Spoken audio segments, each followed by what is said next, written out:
Dans la vidéo du jour, je vais vous présenter des pépites à très fort potentiel et très petite capitalisation de marché qui peuvent exploser dans les années à venir. Il faut savoir que ce sera sur un objectif long terme.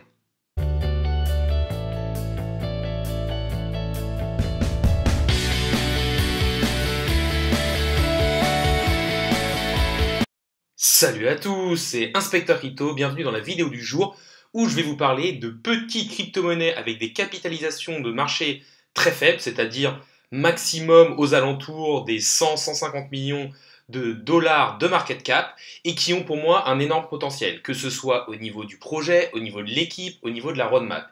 Il faut savoir que ces crypto-monnaies-là, il faut les voir sur le long terme et surtout bien faire vos propres recherches avant d'investir dedans parce que il y en a possiblement certaines d'entre elles qui, dans 5 ou 10 ans, n'existeront plus. Par contre, je pense que certaines d'entre elles peuvent littéralement exploser et révolutionner tout ce qui est l'industrie des crypto-monnaies. N'hésitez pas à liker la vidéo, à commenter en me donnant pour vous les 2-3 pépites que vous pensez voir exploser dans les années à venir. N'hésitez pas non plus à vous abonner, ça récompense le travail que je fais au jour le jour et ça permet de faire grossir la communauté. N'oubliez pas non plus de me suivre sur les réseaux sociaux, à savoir mon Twitter InspecteurCryp1, ça me permettra de gagner en visibilité. Mais on va tout de suite passer sur le terme de la vidéo du jour, à savoir des cryptos pépites qui peuvent, sur du long terme, vraiment exploser et avoir des potentiels de gains, mais aussi des technologies qui peuvent vraiment exploser et révolutionner le Web 3.0 et le monde de la crypto-monnaie et de la blockchain. Pour les choisir, j'ai donc bien sûr regardé la team, regardé pas mal de choses pour enlever le warning. Pour certaines, la circulating supply n'est pas encore au top, mais si vous êtes vraiment sur du très long terme, vous pouvez rentrer en DCA en essayant d'optimiser un peu votre stratégie en peut-être revendant un peu avant des libérations de jetons. L'objectif de cette vidéo, c'est encore de vous présenter plusieurs projets et de vous montrer un peu comment ils ont été cherchés. C'est pas forcément que vous achetiez toutes ces crypto-monnaies. Donc faites bien vos propres recherches de votre côté. Et après, avec un peu de chance, mais aussi avec de la patience, des bonnes recherches, vous devriez réussir à arriver à votre objectif, c'est-à-dire gagner de l'argent en crypto-monnaie et peut-être voir des crypto-monnaies exploser. On va maintenant parler du projet Matter. Matter a comme CEO Jan Zhu, qui est son fondateur, et la particularité, c'est que c'est une blockchain très scalable et décentralisée qui est à la fois basée sur du proof of work, ce qui va lui permettre de créer des nouveaux Matter, un peu comme le système du Bitcoin, mais aussi sur le proof of stake pour tout ce qui va être action sur la blockchain. Et en fait, leur gros point fort, c'est qu'ils sont basés sur un stablecoin qui va être sur le prix de l'électricité, qui est l'une des valeurs les plus stables sur les dernières années. Ils vont donc pouvoir être une infrastructure DeFi qui peut être utilisée aussi comme paiement avec son stablecoin qui est décentralisé et décorrélé du dollar, mais aussi comme une valeur refuge car son prix reste à 10 kWh d'électricité, ce qui, comme je vous l'ai dit, est la valeur la plus stable depuis des années. Leur écosystème est encore tout petit, avec seulement 15 projets qui sont dessus, ce qui en fait une des small caps avec le plus grand potentiel. Il faut aussi savoir que leur énorme atout est d'être et de miser sur l'interopérabilité, qui pour moi est un narratif d'avenir avec le Matter Passport, qui est leur bridge. Il faut savoir que la market cap actuelle de Matter est seulement de 7 millions de dollars. On est au-delà du top 1000, c'est quelque chose de très risqué, mais il y a un potentiel énorme derrière. Et pour l'instant, il n'y a que 10% de la supply qui est en circulation, donc il faut quand même faire attention à la possible baisse de valeur et pression vendeuse qu'il peut avoir sur le jeton. Le projet suivant est Acala Network, qui est tout simplement un DEX sur l'écosystème Polkadot, qui a pour but d'amener la finance décentralisée sur Polkadot. Ils vont utiliser un stablecoin algorithmique, à savoir le AUSD, qui est décentralisé, multicollatéralisé, mais qui va donc être aussi stable et résistant à la censure. C'est la base de leur technologie. Ils ont pour but d'optimiser la DeFi avec de nouvelles intégrations et tout cela avec une interopérabilité qui est liée au réseau Polkadot. Il faut savoir que sa technologie est aussi compatible avec Ethereum, ce qui va bien sûr lui permettre encore plus facilement d'avoir de l'interopérabilité, et le fait qu'il soit sur le réseau Polkadot, ça va leur donner plus de stabilité, de liquidité, mais aussi d'accessibilité. Il faut savoir que Acala a sécurisé une parachain sur Polkadot. Donc en fait, ils vont bénéficier de la sécurité du réseau central qui est la relay chain de Polkadot et vont pouvoir apporter leur propre projet dessus. Ils vont pouvoir aussi utiliser n'importe quel collatéral et n'importe quelle crypto-monnaie pour créer du AUSD, ce qui va le rendre quand même très solide et très stable.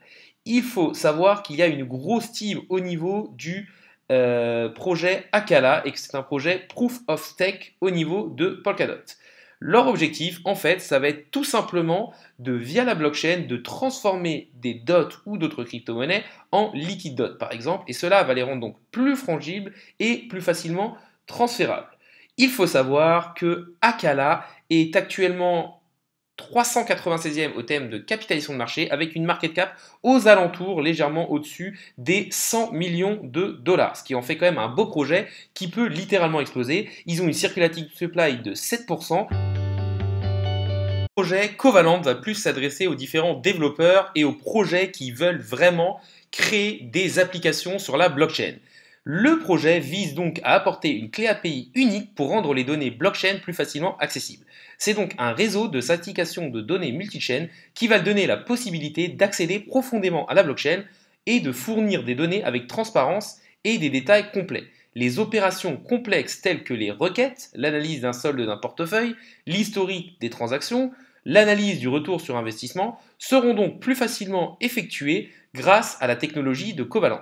Si la blockchain se démocratise, les projets auront donc besoin de cette technologie pour avoir accès aux différentes données. Cela va donc apporter une visibilité granulaire complète avec des données indexées et décryptées au niveau de la blockchain et qui seront à disposition des différents développeurs. Les données seront donc encodées mais aussi enrichies et tout cela de manière décentralisée. Le principal concurrent de Covalent, c'est The Graph, le Google des crypto-monnaies qui pour l'instant est valorisé à plus de 2 milliards de dollars. Il faut savoir que Covalent a actuellement une market cap de 100 millions de dollars et un circulating supply de 25%. Il pourrait donc avoir une petite pression vendeuse sur le token lors de la libération des jetons. Ils ont aussi un max supply. Ce qu'il faut voir avec ce projet, c'est que plus la blockchain va grandir et va être utilisée par les personnes, et plus on aura besoin d'avoir des systèmes d'indexation tels que The Graph ou Covalent pour justement aller chercher les différentes données. Et je pense que The Graph ne sera pas le seul projet dans cet écosystème à pouvoir exister et surtout à pouvoir exploser et être réellement utilisé. Le projet Cleros est un projet français et un tribunal décentralisé utilisant la technologie blockchain. Il va permettre de régler des arbitrages de manière rapide, sécurisée et abordable pour tous les litiges avec seulement des petits frais d'arbitrage qui vont être pris par la plateforme. Ils vont utiliser la technologie des smart contracts et du coup, s'il y a des accords, la décision finale reviendra à un comité de jury désigné par Cleros. Leur solution va pouvoir être utile dans de nombreux cas. Par exemple, pour des personnes freelance, pour des campagnes de crowdfunding, pour le commerce, pour les dépôts de fonds, pour toutes les personnes qui veulent enlever des intermédiaires au niveau légal qui leur coûtent très cher. Et cette utilité, pour moi, elle a une utilité tangible dans le monde réel. Le projet Cleros a donc des objectifs simples, c'est de rendre la justice via la blockchain. Pour ce faire, ils vont le faire donc de manière décentralisée et de manière la plus juste possible. Et ça va permettre de toucher énormément de personnes et à moindre coût. Comment ça fonctionne? En fait, leur juré, comme je vous l'ai dit précédemment, va rendre des décisions et ce sera que les possesseurs de PNK qui pourront rendre les décisions. Ils ont actuellement quasiment 800 jurés qui sont à leur disposition, donc ça permet quand même de faire ça de manière décentralisée et de manière la plus juste possible. Et en fait, pour pousser à la plus grande justice, les jurés minoritaires perdront une partie de leur cléros. Le but, ça va être vraiment d'avoir la décision la plus unanime possible pour qu'elle soit la plus juste.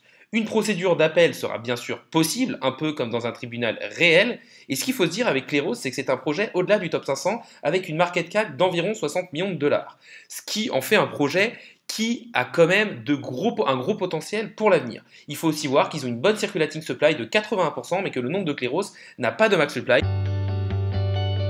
Le projet suivant est le projet Fusion. C'est un projet hyper intéressant au niveau de tout ce qui est finance décentralisée. Leur objectif, ça va être de créer un écosystème de manière décentralisée pour les innovations financières. En fait, c'est une technologie de transfert entre blockchains, tout ça de manière décentralisée et avec le plus de sécurité possible. Ils sont donc dans le narratif de l'interopérabilité qui pour moi est un narratif d'avenir hyper intéressant et hyper important et qui dans les années à venir va donc pouvoir pour moi aider différents écosystèmes à être reliés entre eux mais surtout à faire exploser les prochaines pépites. Leur technologie est par exemple utilisée par des écosystèmes tels qu'Elrond et en plus ils sont compatibles avec les smart contracts d'ETH qui leur donnent vraiment une interopérabilité et surtout une technologie abordable par énormément de développeurs.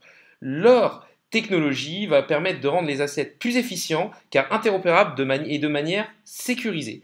Cela va apporter des opportunités de business, des instruments financiers, de la liquidité et va permettre d'interagir avec des assets entre différentes blockchains. Leur technologie, le DCRM ou Distributed Control Right Mechanism, va aider du coup à cette interopérabilité via des clés API. Ces clés vont ensuite être splittées entre différents nœuds et encryptées pour avoir un maximum de sécurité. On appelle ça du sharding.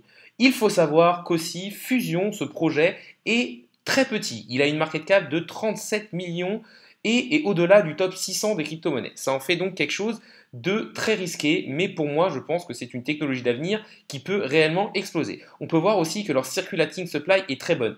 87% des fusions sont déjà en circulation et ils auront aussi une max supply, ce qui va permettre d'éviter d'avoir une énorme pression vendeuse sur le jeton. Pour moi, Fusion, c'est au niveau de la finance décentralisée et de l'interopérabilité, donc c'est un narratif d'avenir qui pour moi a tout pour exploser. Le projet suivant est encore un projet français, Cocorico. Il s'agit d'Uniris, ou plus exactement d'Archetype, avec son ticker UCO. C'est donc un projet français soutenu par la société Uniris qui est au niveau de tout ce qui est identité digitale décentralisée. Ils ont une ambition qui est énorme et s'ils réussissent à faire ce qu'ils veulent, ils peuvent vraiment avoir un rôle prépondérant et très important au niveau du Web 3.0 et de la blockchain. Leur objectif est de permettre une identification via leurs compétences en biométrie en utilisant l'empreinte du réseau veineux, donc quelque chose qui est infalsifiable. Cela va donc permettre à chaque personne de s'identifier n'importe où, facilement, et d'être à peu près sa propre clé de sécurité, mais aussi son propre mot de passe. Quand je dis s'identifier n'importe où, ça peut être sur des sites internet, ça peut être sur des blockchains, ça peut être sur un portefeuille, et ça, c'est quand même quelque chose de réellement révolutionnaire. Ça va donc permettre un énorme gain de temps et une grande efficience et facilité au niveau de l'utilisation de ce Web 3.0. Vous allez pouvoir, en quelques secondes, être votre propre clé de sécurité, vous connecter partout sans avoir plein de mots de passe, plein de clés API. Ça peut vraiment permettre de sécuriser toutes vos transactions et toutes vos données de manière assez facile. On pourra en plus parler d'Internet de confiance, parce que si vous vous dites que vous êtes votre propre clé et que personne ne peut venir pirater vos données parce qu'il vous faut l'empreinte veineuse pour y accéder, c'est quand même quelque chose d'intéressant. On peut voir qu'en plus ce projet a une toute petite market cap aux alentours des 30 millions de dollars, ce qui en fait quand même un très petit projet, donc risqué. Il faut savoir que leur circulation supply est actuellement de 22%, donc il peut y avoir une petite pression vendeuse sur le token, mais si on regarde sur le long terme, il devrait exploser. Il y a aussi une marque supply, et ça, donc, ça montre qu'il n'y aura pas plus d'Uniris qui pourront être créés que la supply qui a été déterminée. Moi, je pense que c'est un projet qui peut vraiment révolutionner l'Internet de demain et aider à une plus grande adoption de la blockchain parce qu'il pourra rendre tout ça plus facile. Projet suivant, il s'agit de Kainin Network, qui est un oracle décentralisé sur l'écosystème Polkadot. C'est un layer 1 au niveau de l'infrastructure de données pour la DeFi et le Web 3.0. Un oracle, c'est un processus qui permet d'amener les données extérieures de la blockchain dans la blockchain et donc qui est utilisé au niveau des smart contracts et au niveau de la DeFi. Ils profitent donc de l'interopérabilité de Polkadot et peuvent devenir l'oracle de référence sur cet écosystème. Ce qui peut, avec le côté cross-chain de Polkadot, les rendre très très utilisés. Ils veulent donc connecter le monde réel à la blockchain et vont principalement être utilisés au niveau de la DeFi en donnant des informations sécurité et fiables pour les prix des différents assets. Ils ont actuellement une market cap de 18 millions de dollars, ce qui est très très petit et donc très très risqué. Leur circulating supply est actuellement de 27% et il y a un max supply, ce qui peut donc vous montrer que sur le long terme, un oracle comme Kali Network peut être énormément utilisé et donc devenir un des projets centraux du Web 3.0 que vise Polkadot avec son interopérabilité entre les différentes blockchains et leur but c'est donc de décentraliser l'information et Kali Network peut être cet oracle-là. J'ai décidé de couper la vidéo en deux. J'avais prévu de vous présenter une quinzaine de projets à fort potentiel pour que vous ayez vraiment beaucoup de choix et qu'en faisant vos propres recherches de votre côté, peut-être investir dans un ou deux avec une faible partie de vos capitaux. Après, je me suis dit que ça risquait de faire une vidéo trop longue. Là, on va déjà arriver sur du plus d'un quart d'heure. Et je pense qu'avoir une vidéo de 25-30 minutes, ça peut être un peu lourd, alors que la splitter en deux, ça peut être un peu plus facile. Donc, il y aura une partie 2 qui arrivera sûrement une semaine après la publication de cette vidéo, avec encore peut-être entre 5 et 10 projets qui ont des gros potentiels. On arrive sur la fin de la vidéo, donc déjà n'hésitez pas à liker la vidéo, à commenter pour soutenir la chaîne, n'hésitez pas non plus à vous abonner, ça récompense le travail que je fais au jour le jour et ça permet de faire grossir la communauté. N'oubliez pas non plus mon Twitter InspecteurCrypt1, ça me permet de gagner en visibilité. On va arriver sur la partie un petit peu mindset. L'objectif de cette vidéo, c'est de vous montrer des projets qui ont vraiment des potentiels énormes à la hausse. Et pour moi, des projets qui peuvent exploser, c'est des projets qui vont être dans des narratifs d'avenir, qui ont une équipe solide avec une vraie technologie et surtout qui pour l'instant ne sont pas encore trop exposés d'un point de vue marketing et qui avec un petit marketing et l'explosion du Web 3.0 et la démocratisation des crypto-monnaies pourront littéralement exploser et vraiment révolutionner la vie telle que l'on la connaît de nos jours, avec par exemple des projets de finance de marché qui ont vraiment de la technologie intéressante, ou encore des projets qui pourront de manière tangible changer des choses dans notre vie de tous les jours sans même que l'on s'en rende compte. La vidéo du jour est maintenant finie, salut à tous et à la prochaine.